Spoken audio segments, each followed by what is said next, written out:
बिस्मिल्लाहिर्रहमानिर्रहीम। अच्छा जी, आज की जो वीडियो है ये मेरे काफ़ी दोस्त मुझसे अक्सर ज़िक्र करते हैं कि यार आप जो जमात इस्लामी इंतखाबी सियासत में नाकाम है उसकी वजूहात पे कोई वीडियो बनाए। तो आज की जो हमारी वीडियो है उसका मौजू है जमात इस्लामी की नाकामियाँ। स्पेशली इसमें हम जो जमात इस्लामी की इंतखाबी नाकामियाँ हैं उस पर डिस्कशन करेंगे। तो मैंने एक लिस्ट तैयार की है, मैं उस पर जो है वीडियो एक नॉर्मल वीडियो से तो थोड़ी सी लंबी होगी और ज़ाहिर है ये एक मौजू ऐसा है कि इस पर तो पूरी किताब और पूरा थीसिस लिखा जा सकता है। मैं कोशिश करूँगा कि 10 से 15 मिनट तक इस पर बात करूँ और इंशाल्लाह ये जो मेरी आज की वीडियो है जमात इस्लामी के कारकुनान के लिए, जमात इस्लामी के वेल विशर्स के लिए बहुत जो है ये फ़ायदा मंद होगी। नाकामी की वजूहात को भी बयान किया जाएगा और उसके साथ साथ आइंदा का लाहे अमल जिससे इन नाकामी की वजूहात का को दूर करके तो आगे कैसे बढ़ सकती है जमात इस्लामी। अच्छा, जो जमात इस्लामी के हवाले से मैं थोड़ी सी बात कर दूं। जमात इस्लामी ज़ाहिर है अकामत दीन की तहरीक है, उसको आप चाहे हुकूमत इलाहिया के क़याम की तहरीक कह लें, वान अकीमुद्दीन दीन के क़याम की तहरीक कह लें, मुस्तफ़ी निज़ाम की तहरीक कह लें, रब की धरती रब का निज़ाम कह लें, उसको अलाए कलिमतुल्लाह कह लें, उसको जो है ग़लबा दीन की तहरीक कह लें। तो उसके लिए कोई भी नाम यूज़ हो सकता है। उसके लिए जो है मुस्तफ़ी इनकलाब और मुस्तफ़ी जो है निज़ाम और मोहम्मदी निज़ाम, और उसके लिए आप कोई भी नाम, जो भी ये नाम है। अच्छा, जमात इस्लामी ने ज़ाहिर है अपने कारकुनान के लिए जो रुकनीत का तरीक़ाकार है वो उसके दस्तूर के मुताबिक काफ़ी जो है वो मुश्किल है और उसकी जो रुकनीत है वो कोई ऐसा सच आम नहीं है कि कोई भी फ़र्द जो है वो उसमें शामिल हो जाए। मेरा ख़्याल है कि लीडरशिप के लिए तो डेफ़िनेटली शराइत होनी चाहिए और जो आम मुसलमान हैं, मेरा एक तज्ज़िया है कि वो जो जमात इस्लामी का एक तंज़ीमी स्ट्रक्चर है कि जमात इस्लामी में आप कह लें कि गैर फ़ाल बंदा जो है वो उसका सपोर्टर तो हो सकता है, हमदर्द तो हो सकता है, लेकिन उसका रुकन नहीं हो सकता। जो जमात इस्लामी का रुकन होता है तो उसको फिर जमात इस्लामी की जो दावत है कि जो रज़ाए इलाही का हुसूल के लिए जो उसका जो है कि दुनिया में अल्लाह के निज़ाम को कायम करना और आखिरत में जो जन्नत का हुसूल है, तो उसके लिए जमात इस्लामी समझती है कि उसको जो है एक इस दावत को जो है जो भी शख्स इसको कबूल करे उसको अमलन ज़िंदगी में उसके साथ होना चाहिए। मेरा एक पर्सनल ख़्याल है कि इसमें थोड़ी सी इंसेस में नरमी आनी चाहिए कि जो लोग हो सकता है कि आपकी तंजीम में तो इस तरह से वो ना हो सकें, लेकिन वो मुल्क के लिए और कौम के लिए बेहतर हैं, तो आप उनको जो है अपनी इंतखाबी सियासत में ज़रूर आप उनको जगह दें और उन लोगों को जो माशरे के अच्छे लोग हैं, जिनको कहीं जगह नहीं मिलती लेकिन उनका एक असर है, उनका नफूज़ है, उनके ख़ानदान है, उनका किरदार है, वो PhDs हैं, वो डॉक्टर्स हैं, वो इंजीनियर्स हैं, तो उनको उनके लिए फ़्लेक्सिबिलिटी, वो अच्छे लोग हैं, वो नमाजी लोग हैं, तो उनके लिए जो है वो रास्ता खोलना चाहिए। तो जमात इस्लामी का जो स्ट्रक्चर है वो तंजीमी है और तंजीमी की बजाय उसको एक कल्चरल करना चाहिए। तो ये जो इस पे जमात इस्लामी को सोचना है। अच्छा, जो दूसरी मैंने वजह तलाश की है वो ये है कि जमात इस्लामी की जो जमात इस्लामी मुहिम्मात चलाती है, माशरे में अपना मुकाम बनाती है और एट द एंड जो है वो बाइकाट कर लेती है। मसलन बेनज़ीर साहिबा के ख़िलाफ़ जो करप्शन के ख़िलाफ़ एक पूरी मुहिम जमात इस्लामी ने 1996 में चलाई, धरनों का रिवाज दिया, लेकिन एट द एंड जब उसका फल लेने का वक़्त आया तो इन्होंने पहले इंतखाब और फिर एहतसाब का नारा लगाया। यानी कि इन्होंने कहा कि जो 62-63 पे पूरा नहीं उतरते उन लोगों को आप इंतखाबी सियासत से दूर करें। भाई उन लोगों को तो वो तो बेनिफिशरी ऊपर बैठे हैं, उन लोगों ने क्यों उनको दूर करना था? वो तो आपने अपना एक मुकाम लेना था और आपने फिर कानून साजी करके उनको दूर करना था। तो 1997 का बाइकाट और फिर 2008 का बाइकाट, मैं समझता हूँ कि वो ऐसा बाइकाट था कि जो MMA की हुकूमत के बेहतरीन काम, यानी कि आप कह लें कि VIP कल्चर का आपने MMA की हुकूमत में ख़ात्मा किया। आपको 16 अरब का सूबा मिला कि 16 अरब करता था, आप 4 अरब पे छोड़ के गए। आप 112 अरब का फ़ाज़ल उनके लिए, आने वालों के लिए छोड़ के गए और आपने जो एक मेहनत की आपने उसका फल नहीं समेटा और आपने 2008 में बाइकाट कर दिया और आपके बाइकाट का जो फल समेटना था वो इमरान खान साहब ने समेटा। तो ये बहरहाल आपके लिए सोचने की बात है। अच्छा, एक तो ये बाइकाट की सियासत होगी, दूसरा मैंने देखा है कि जमात इस्लामी की ओवरऑल जो सियासत है वो इंतखाबात को नज़रअंदाज करने की सियासत रही है। आप 2013 का इलेक्शन जमात इस्लामी ने ख़ुद लड़ा, 1970 का इलेक्शन ख़ुद लड़ा और 1993 का इलेक्शन पाकिस्तान इस्लामिक फ़्रंट के नाम पर लड़ा। मैं पाकिस्तान इस्लामिक फ़्रंट पे बात करूँगा, वो एक अच्छा तजर्बा था। जमात इस्लामी ने ये बात की थी कि पीपल्स पार्टी और जो नून लीग हैं ये एक ही सिक्के के दो रुख हैं, ये इनमें कोई फ़र्क नहीं है, ये छोटी बुराई और बड़ी बुराई के नाम पे आते हैं। अच्छा, उस तजर्बे ने आगे बढ़ना था, उसका फल समेटना था। मुझे समझ नहीं आती, काजी हुसैन अहमद साहब का रास्ता रोका गया, उस वक्त जो नौजवानों की तंजीम थी पासबान, उसका एक बड़ा असर था। वो नौजवानों में इसी तरह शरायत कर गई थी जिस तरह आज इमरान खान साहब शरायत कर गए हैं। और पासबान के जितने लीडर थे, आरिफ अलवी था या असद कैसर था, फयाजुल हसन चौहान, ये आहिस्ता आहिस्ता फिर इमरान खान साहब की गोद में चले गए। तो मैं समझता हूँ जमात इस्लामी ने जो इंतखाबात को नज़रअंदाज करना और पॉलिसी की कंसिस्टेंसी नहीं, कभी आप अलहदा 70 का इलेक्शन आपने ख़ुद लड़ा और बड़ी अच्छी पॉलिसी थी, मैं उसकी वो कहता हूँ कि वो एक अच्छी पॉलिसी थी। लेकिन 77 और फिर 88 में जब आप इत्तेहादों में चले गए, क्या जी इत्तेहाद करने की क्या वजह है? और जी राइट की जो क़ुव्वतें हैं, जो इस्लाम पसंद क़ुव्वतें हैं, इस्लाम परस्त तो मैं नहीं कहूँगा, इस्लाम परस्त तो आप थे, इस्लाम पसंद जो क़ुव्वतें हैं जो मुस्लिम लीग की सूरत में, उन क़ुव्वतों को इकट्ठा किया जाए और पीपल्स पार्टी का रास्ता रोका जाए। भाई पीपल्स पार्टी का तो रास्ता आपने रोक लिया फिर, लेकिन उसका फ़ायदा किसने उठाया? उसका फ़ायदा जो है उसका फ़ायदा ज़ियाउल हक साहब के मार्शल्ला ने उठाया, उसका फ़ायदा जो है वो नवाज़ शरीफ साहब ने उठाया और आपकी मेहनतों का फ़ायदा इमरान खान ने उठाया। तो ये आपको मतलब सोचने वाली बात है, ये कितना बड़ा वो आपने। हाँ, अलबत्ता मैं MMA के इत्तेहाद को इस सेंस में कहता हूँ कि वो आपका इत्तेहाद अच्छा था, आपने परफॉर्मेंस भी की, लेकिन फल आपने फिर नहीं समेटा। आपको मुखलसी के बुखार, आप अपने सियासी फ़ायदे नहीं उठाते, आप कहते हैं ये उसूली। भाई वो एक चीज़ लीगल है, एक चीज़ गैर उसूली नहीं है। जब आप 2001 का आपने इलेक्शन लड़ लिया मुशर्रफ के LFO के तहत, जब 2002 का आपने LFO के तहत इलेक्शन लड़ लिया और आपने जद्दोजहद की, आपने नून लीग और पीपल्स पार्टी के प्रोपेगेंडा में आके आपने 2008 का बाइकाट कर दिया, वो दोनों चले गए। इमरान खान साहब के पास तो कुछ नहीं था, अचकज़ई साहब के पास तो कुछ नहीं था। अचकज़ई साहब तो कोयटा के लीडर थे, इमरान खान तो एक सीट के लीडर थे। आपकी 24 सीटें थी, आपको फजल रहमान साहब समझाते रहे, लेकिन आप वो नहीं आए। अच्छा, जमात इस्लामी का जो मैंने कुछ और चीज़ें हैं जो जिन पे मैं समझता हूँ कि जमात इस्लामी की जो दावत की राह में और जमात इस्लामी की इंतखाबी जो सियासत है, जो नाकामियों की वजह वो ये है कि जमात इस्लामी की जो तंजीम है, बताते ख़ुद जमात इस्लामी वो आम लोगों से तो मिलती है, आम लोगों से तो वो राय अम्मा से हमवार करती है, लेकिन माशरे के बहुत सारे तबकात हैं, मज़दूरों के साथ डायरेक्ट इंटरेक्ट नहीं करती। जमात इस्लामी तलबा के साथ इस्लामी जमीयत तलबा के थ्रू इंटरेक्ट करती है। अब इस्लामी जमीयत तलबा तो इस्लामी जमीयत तलबा की दावत देती है, इस्लामी जमीयत तलबा जमात इस्लामी का नाम तो नहीं लेती। आपने एक बड़ा मैदान उनके लिए छोड़ दिया और वो आपके लिए काम नहीं करते। तो मैं समझता हूँ, और इस्लामी जमीयत तलबा से जो एक ख़ास किस्म की क़यादत आई है, जो जमात इस्लामी सैयद मौदूदी की फ़िक्र, मैं समझता हूँ कि उससे भी उस लेवल पे वो आशना नहीं रहे। वो तलबा क़यादत के थ्रू आए, तलबा के वो जैसे होता है कि जमे गफ़ीर इकट्ठा हो जाता है और तकरीरें की, जो माशरे के जो लोगों के, जो गरीबों के, जो मिडिल क्लास के, जो लोअर मिडिल क्लास के, मैं समझता हूँ वो तल्लुक़ तो ज़रूर रखते थे, उनकी तरबियत तो ज़रूर होती है तकरीरों की, जद्दोजहद की, लेकिन वो आप जब उनको डायरेक्ट ओहदे देते हैं तो ये आपकी, मैं समझता हूँ, नाकामियों की वजूहात है, जो गैर सियासी जो वो है। अच्छा, एक वो चीज़ है जो मैं, आप डेफ़िनेटली आप अपने कारकुनान के साथ आप हफ्तावार इज्तिमा करते हैं, आपके 4 इज्तिमात होते हैं, तो वो आपकी तंजीम में तो 10 बंदे भी होंगे तो वो इज्तिमा हो जाएगा, वो आपका दरस कुरान भी हो जाएगा, वो आपका स्टडी सर्कल भी हो जाएगा, वो आपका ग्रुप डिस्कशन भी हो जाएगा, वो आपका तंजीमी इज्तिमा भी हो जाएगा। बट जो एक आवाम के साथ ताल्लुक़ है उसमें मुझे कोई कमी नज़र आई है। उसमें आप मोबाइल का इस्तेमाल कह सकते हैं जी, व्हाट्सएप पे मैसेज कर दिया, व्हाट्सएप पे दावत दे दी, व्हाट्सएप से आगे जो जमात इस्लामी के कारकुनान का होता था ना एक दूसरे के साथ, उसमें कमी आई है। अभी भी माशरे से बहुत अच्छे हैं आप लोगों का हाल पूछते हैं, आप उनके दुख दर्द में शरीक होते हैं, आप सैलाब-ज़दगान की मदद, आम लोगों की मदद के लिए जाते हैं। लेकिन मैंने देखा है कि आपका वो कारकुन जो बेचारा ख़ुद पिसा हुआ है, जो गिरा हुआ है, वो आपको पैसे दे रहा है और आप उसके पैसों पर, अपने पैसों पर लोगों की खिदमत कर रहे हैं। भाई अपने कारकुनान की भी खिदमत कीजिएगा।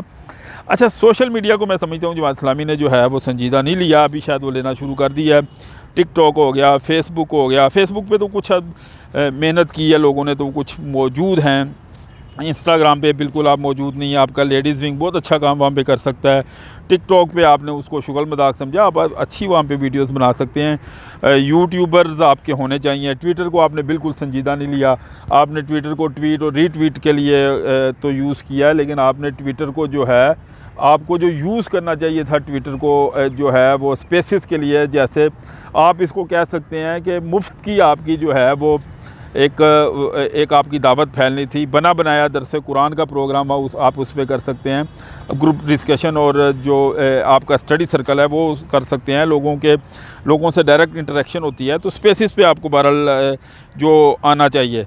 अच्छा, सिराज साहब के हवाले से भी लोग कहते हैं कि करिश्मेटिक नहीं है, तो भाई उनकी करिश्मेटिक वो हैं, उनकी पर्सनैलिटी करिश्मेटिक थी। स्टूडेंट पॉलिटिक्स में वो करिश्मेटिक था, उसकी पर्सनैलिटी को होम्योपैथ किया गया है। उसकी पर्सनैलिटी, क्योंकि मुनव्वर साहब बहुत सख्त थे और वो बाज़ औक़ात इतना सख्त स्टांस लेते थे साफ़ियों के दरमियान में कि जो जब ये आए हैं अपने सिराजुल हक साहब, तो ये फिर इन्होंने ये बड़े एहतियात से इन्होंने जवाब देना शुरू कर दिए। तो लोगों ने कहना शुरू कर दिया, ये तो पता नहीं यार, ये तो खुल के बात नहीं करते, ये तो अग्रेसिव पॉलिटिक्स नहीं करते। हालांकि अग्रेसिव पॉलिटिक्स, ये वो लीडर है कि जो मिडिल क्लास के तो क्या लोअर क्लास से आया है, बहुत लोअर क्लास से आया है, जिसने मजदूरी भी की है, जो सड़कों पर भी सोया है।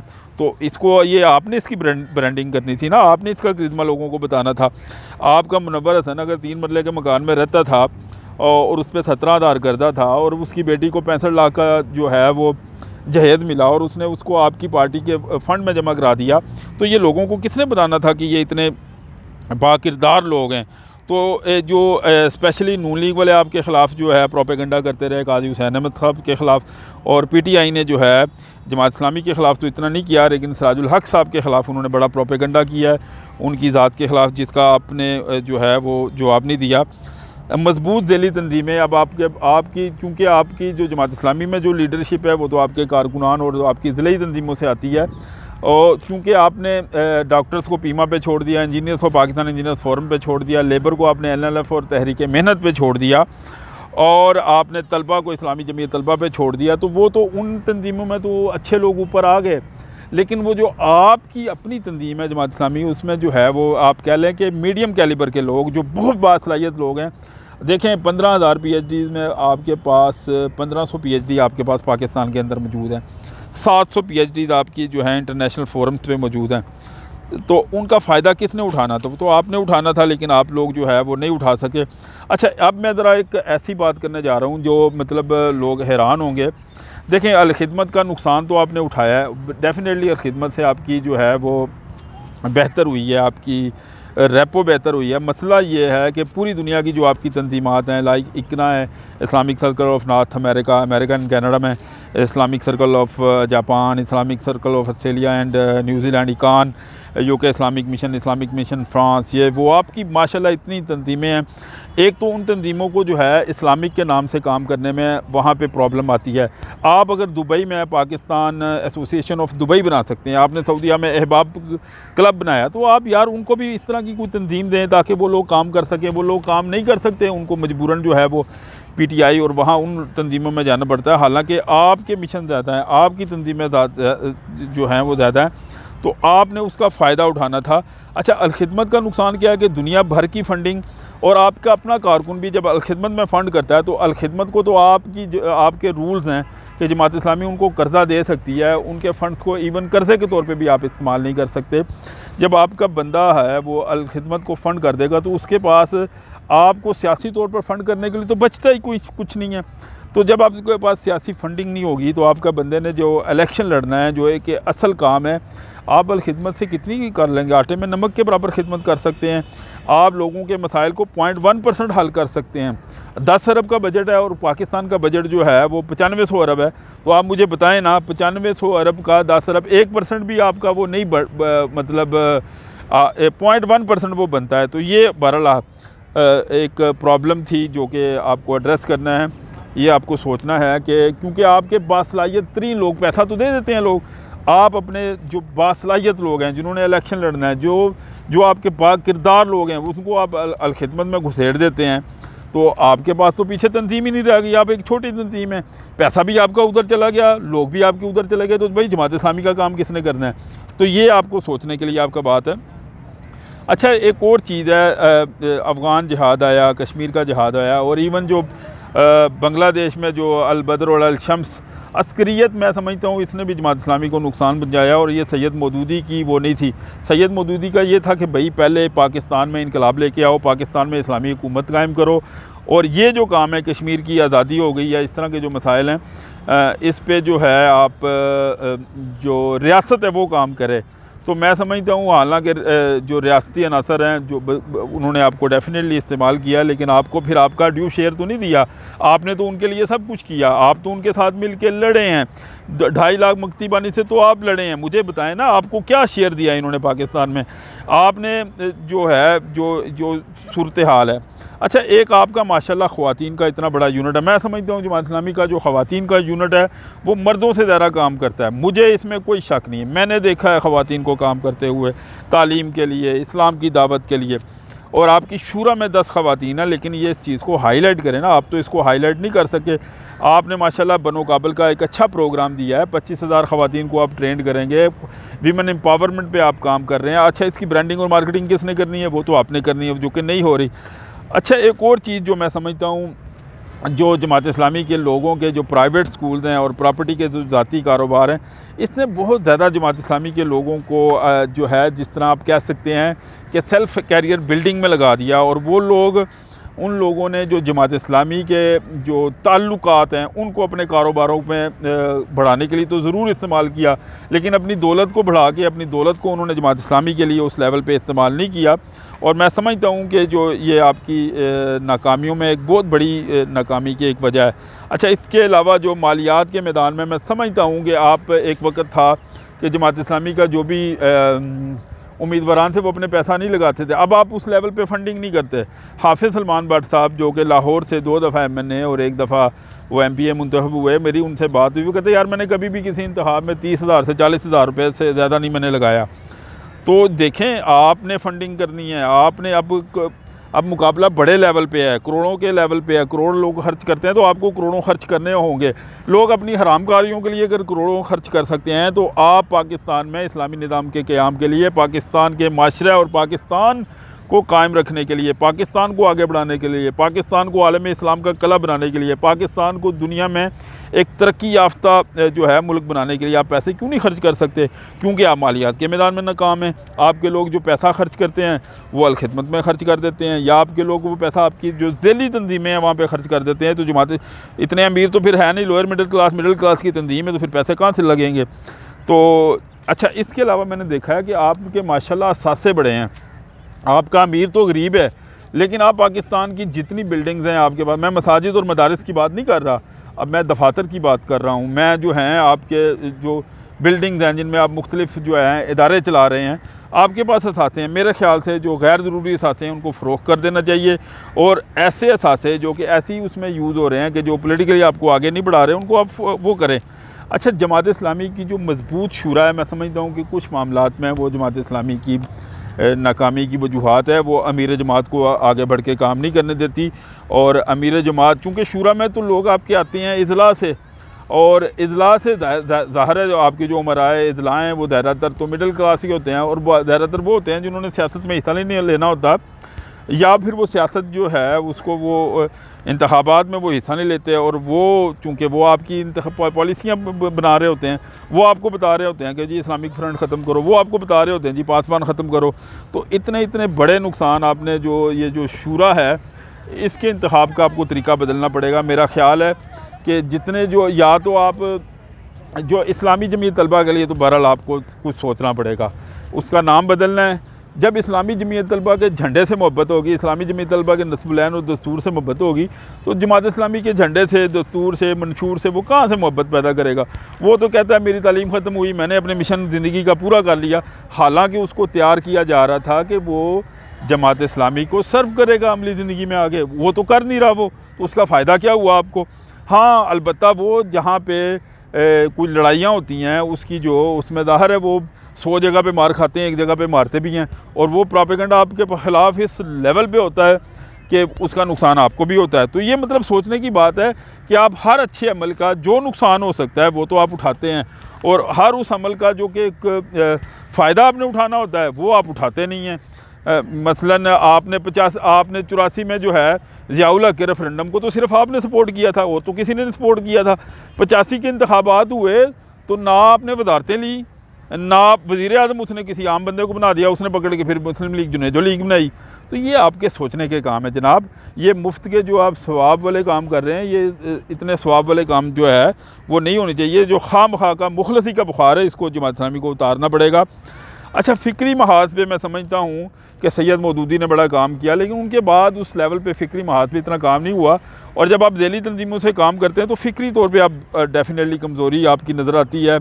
सियासी महाज पे आप कमज़ोर हो गए। आइनी महाज पे जो पाकिस्तान का जो अभी तो खैर आपने उस पर वर्किंग की है कि बल्दियाती निज़ाम को मजबूत करने के लिए, मुतनासिब नुमाइंदगी के लिए और सियासत से पैसा निकालने के लिए आपने काम करना था, तो उस पर बहरहाल आपकी कमज़ोरियाँ नज़र आई हैं। जो मुअस्सर तंजीम है उसके तो फ़ायदे आप नहीं ले सके, लेकिन इतनी मुअस्सर तंजीम के जो तंजीमी कल्चर है, जो आप कल्चर, जो सियासी कल्चर पैदा करना था, जो मासिस की सियासत करनी थी, वो आप नहीं कर सके।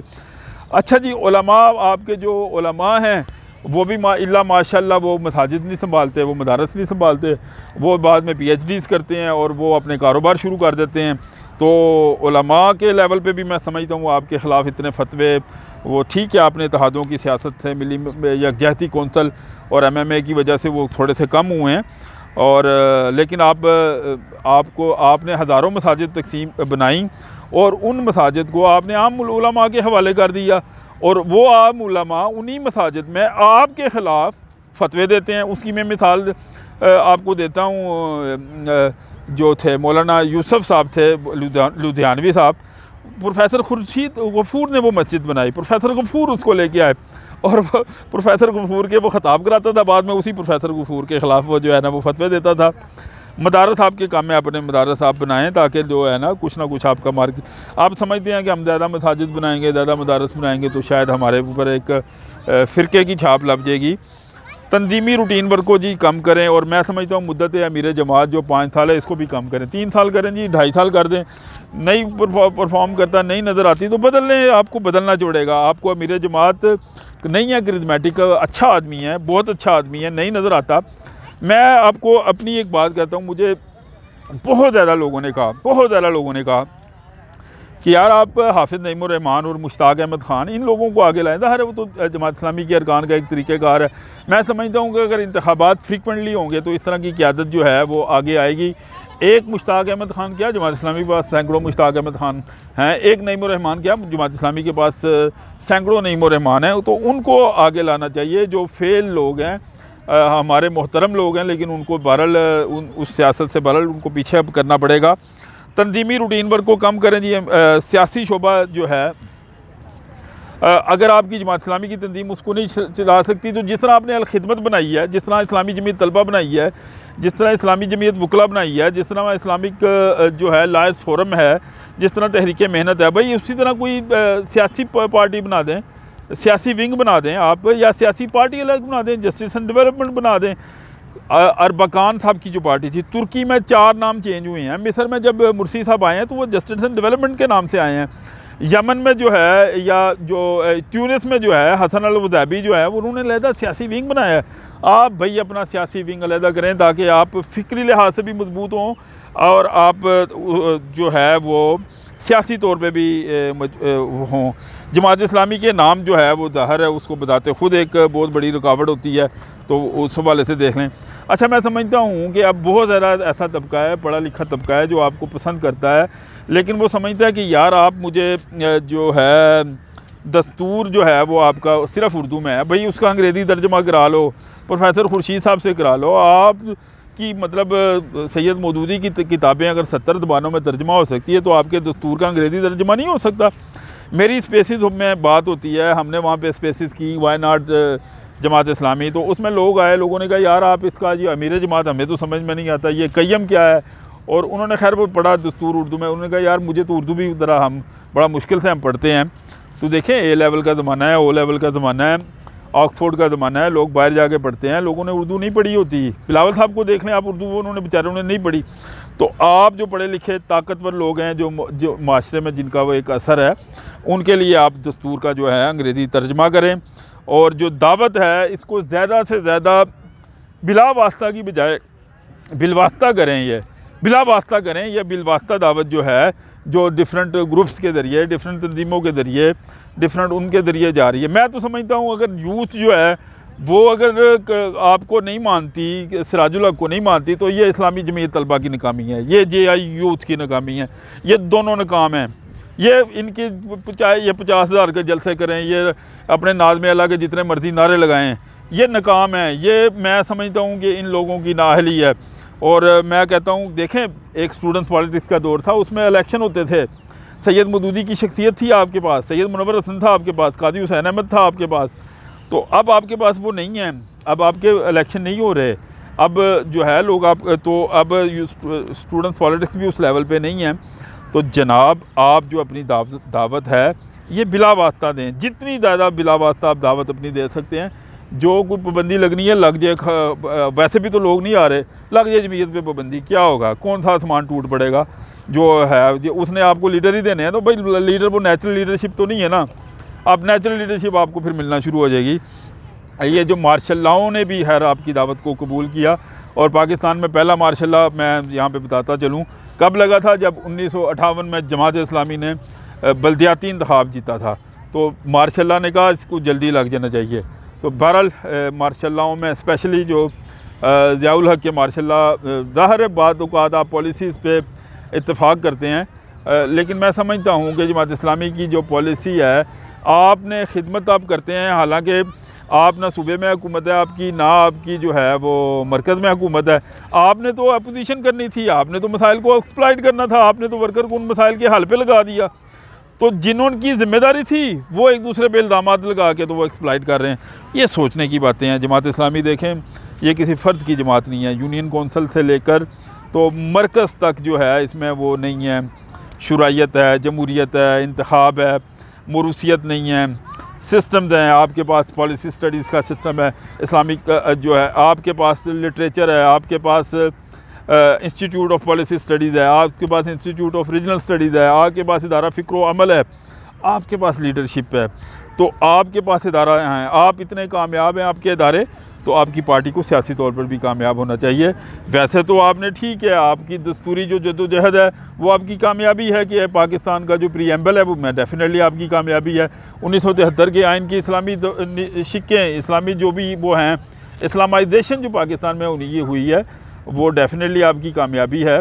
लेकिन जब तक आप सियासी तौर पर कामयाब नहीं होंगे, लोग आपकी तरफ देखते हैं। मकबूजा कश्मीर के मेरे दोस्तों से बात होती है, वो कहते हैं यार हम जमात इस्लामी को कामयाब देखना चाहते हैं। मेरा पिछले साल तुर्की का दौरा हुआ, वो कहते हैं यार आपके लिए तो पाबंदियाँ ही नहीं हैं, हम तो इस्लाम का काम भी जो है वो सेकुलरिज्म के नाम पे करते हैं, तो आप लोग क्यों कामयाब नहीं हैं।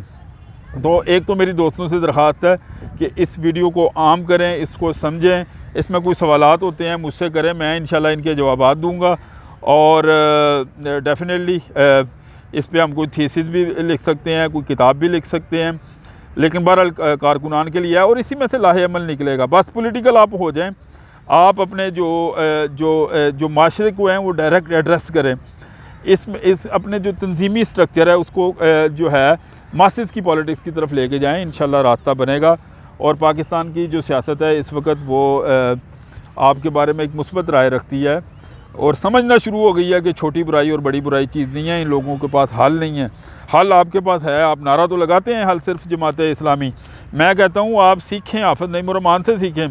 आप अपनी अलखिदमत को, जो भी आपका मुकामी प्रेसिडेंट हो ना, जिस लेवल की अलखिदमत है उसको उस लेवल के आपके अमीर के नीचे होना चाहिए। आपकी जो मरकज़ी प्रेसिडेंट है अलखिदमत का वो सिराजुल हक को होना चाहिए। आपका जो लाहौर का अमीर है उसे लाहौर की अलखिदमत का सदर होना चाहिए। जो पंजाब का अमीर है उसे पंजाब की अलखिदमत का सदर होना चाहिए। और लाजमन कर दें, अपने जायज़ा लें, KPI तय करें। आप KPI ही नहीं है, बस जी हमने इतने प्रोग्राम कर लिए, इतना ये कर लिया, इतना वो कर लिया। भाई हिसाब लें कितना पैसा इकट्ठा किया है। आप हिसाब लें उनसे कि कितने आपके उम्मीदवारान तैयार हैं, यूनियन कौंसल्स के कितने उम्मीदवारान तैयार हैं, वार्ड के कितने उम्मीदवारान तैयार हैं, लेडीज़ अकलियत और ये सारे कितने उम्मीदवारान, किसानों के आपका उम्मीदवार तैयार है या नहीं तैयार, MPA का उम्मीदवार तैयार है या नहीं तैयार, MNA का उम्मीदवार तैयार है या नहीं तैयार। आपके जनाब PhDs हैं और वो कहते हैं कि जी इंतखाबात ज़रूरी नहीं है, तो आपको अपने अंदर भी जायज़ा लेना चाहिए। यही वो वजूहात हैं जो मैं समझता हूँ। और बहुत सारा देखें, बहुत सारा लाइबिलिटीज़ को अपने साथ ना रखें, उनकी कुछ और ज़िम्मेदारी लगा दें। जो लोग परफॉर्म नहीं कर रहे उनकी ज़िम्मेदारियों को बदल दें। और दूसरा जनाब, यहाँ होता क्या था कि लाहौर से क़यादत जाती थी डिफरेंट छोटे इलाकों में। डॉक्टर इसरार जो है वो साहिवाल जा रहा है, और इसी तरह हाफिज़ इदरीस की ज़िम्मेदारी लगाई, मौलाना फ़तेह मोहम्मद की कहीं पे लगी। यहाँ अब क्या होता है, अब जनाब सारे लोग या तो पिंडी इस्लामाबाद में इकट्ठे हो रहे हैं, या कराची में इकट्ठे हो रहे हैं, या लाहौर में इकट्ठे हो रहे हैं। और भाई खुदारा, तुमने दावत दीन का काम सिर्फ लाहौर में करना है, पंजाब के बाकी इलाकों में नहीं करना। तो ये कल्चर है ना, इसको भी देखना होगा और इसको डिस्करेज करना होगा। अच्छा, आपकी इंशाल्लाह मुझे तजावीज़ का इंतज़ार रहेगा। आपको अगर ये वीडियो पसंद आए, इसको जमात इस्लामी की क़यादत तक पहुँचाएँ। और मेरा जो यूट्यूब चैनल है सेकंड ओपिनियन, उसको भी आप ज़रूर सब्सक्राइब करें, दोस्तों से भी सब्सक्राइब कराएँ। बहुत शुक्रिया जी, जज़ाकल्लाह, दुआओं में याद रखें।